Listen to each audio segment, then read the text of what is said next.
সঙ্গে আরো আরো যুক্ত হবে, মানে সব মেটাল আছে, কিন্তু এতটুকু ধরেন না, এতটুকু তো আর আপনাদের সামনে আসে না। এগুলোর মধ্যে আমরা যে বিজ্ঞানীদের এনেছি, যারা অ্যাস্ট্রোনমির যারা পণ্ডিত, তাদের রেফারেন্স এনেছি। যা একটু বলতে যাচ্ছি, এই ইঞ্জিনিয়ার এনামুল হকের বই এটা, তারপরে ওনাদের ফতোয়া তো দেখালাম। এগুলোর মধ্যে ওনারা পেশ করেছেন কি জানেন? অবাক হবেন। কোরআন কারীমের ইয়াসআলুনাকা আনিল আহিল্লা কুল হিয়া মাওয়াকিতু লিন-নাস ওয়াল হজ, এই একটা আয়াত, যে হেলাল দেখা দিয়ে মাস শুরু করতে হয়, আয়াত আল্লাহ বলেছেন।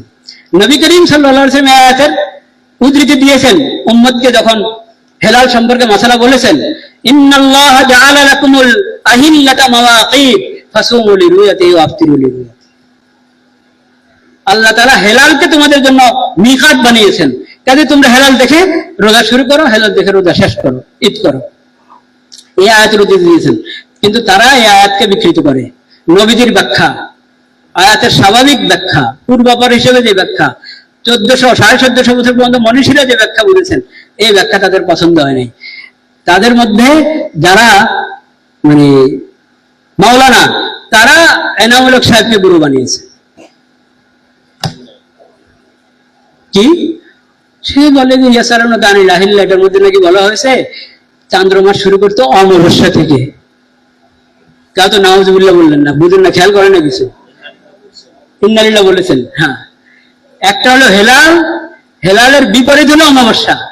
অমাবস্যা শেষ হলে হেলাল শুরু হয় নাকি? আপনারা জানেন না নাকি? হ্যাঁ, অমাবস্যার পরে হেলাল। তো হেলাল কি ঘটনাটা কোথায় শুনেন? ইংরেজিতে হেলালের একটা অনুবাদ হলো কি?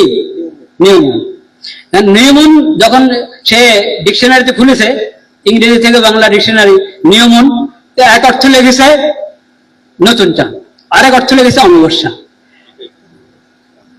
তো এখন অমাবস্যা যখন দেখেছে, খুশি হয়ে গেছে, অমাবস্যা। আরে আল্লাহ কি কোরআনে নিউমুন বলেছেন না হেলাল বলেছেন? হেলাল বলেছেন। তো হেলালের অর্থ কি সেটা না বুঝবা তুমি ইংরেজিতে হেলালের অর্থ দেখেছো নিউমন, এরপরে বাংলাতে নিউমনের অর্থ হলো অমাবস্যা। এইভাবে কোরআন বুঝা হবে? এই হলো ঘটনা। অথচ হেলালের তরজমাতে অনুবাদে যে নিউমন বলা হয়েছে, ওটা হলো কিসেন মন হেলাল, ওটা অমাবস্যার অর্থে নিয়মন না। এইভাবে কোরআনের আয়াতকে বিকৃত করে দিয়েছে। এখন বলে অমাবস্যা থেকে মাস শুরু হবে, আবার বলে যখন দেখা দেওয়া সম্ভব। কখন দেখা দেওয়া সম্ভব? এটা তো এই কনজাকশনের পরে, মানে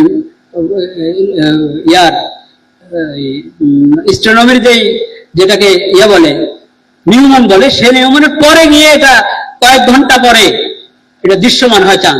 দৃশ্যমান হওয়ার সময়টা সম্ভব ভাবে, একবারে নিশ্চিত ভাবে না, মোটামুটি এখন দাবি করে যে বিজ্ঞান বলে যে মোটামুটি নিশ্চিত, কিন্তু তারাও পুরো নিশ্চিত বলে না। আগে থেকে বলে যে অমুক সময় অমুক জায়গা থেকে দেখা দেওয়ার সময়টা আপনি যে কোনো ইয়েতেই মুন সাইডিং এ ঢুকেন, আপনাকে দেখা দিবে, পুরা নকশা দেখা দিবে পৃথিবীর কোন জায়গায় সম্ভাবনাই নাই, কোথাও টেলিস্কোপ দিয়ে দেখা যাবে, কোথাও ভালো চোখ হলে দেখতে পারবে, কোথাও একবারে সরাসরি খোলা চোখে দেখতে পারবে, সব বিবরণ দিয়ে দেয়। ওরা বলে যে এটা এভাবে ক্যালেন্ডার তৈরি করো, এই লোনার ক্যালেন্ডার দিয়ে মাস শুরু হবে। তো এখন একবার বলে নিয়মন দিয়ে, মানে অমাবস্যা দিয়ে, আরেকবার বলে লোনার ক্যালেন্ডার দিয়ে। দলিল এই আয়াতে মানে দুনো কথার দলিল বলেন, একে আয়াত দুনো কথার দলিল। আচ্ছা, এরপরে বলে না পৃথিবীর সর্বপ্রথম দেখা ওটা সবার জন্য ফরজ।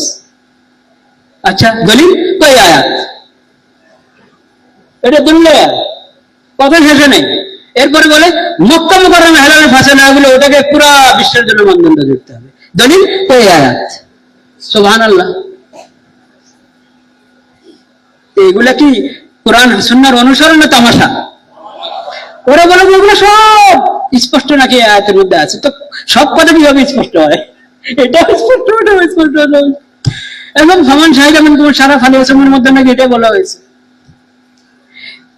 এটা এখন বাস্তবতা। এই বইটা আছে, এই এনামুল হকের বইতে দেখেন, ইঞ্জিনিয়ার এনামুল হক সাহেবের বইতে একটু পড়ে শোনাই দেখেন।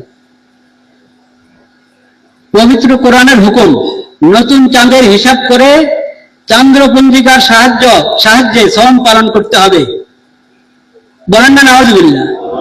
কোরআনের হুকুম কোন আয়াতে, কোন পারা, কোন সূরায়? চন্দ্রপঞ্জিকা না পেলে রাসূলুল্লাহ সাল্লাল্লাহু আলাইহি ওয়াসাল্লামের কওলি হাদিস অনুসারে নতুন চাঁদ দেখে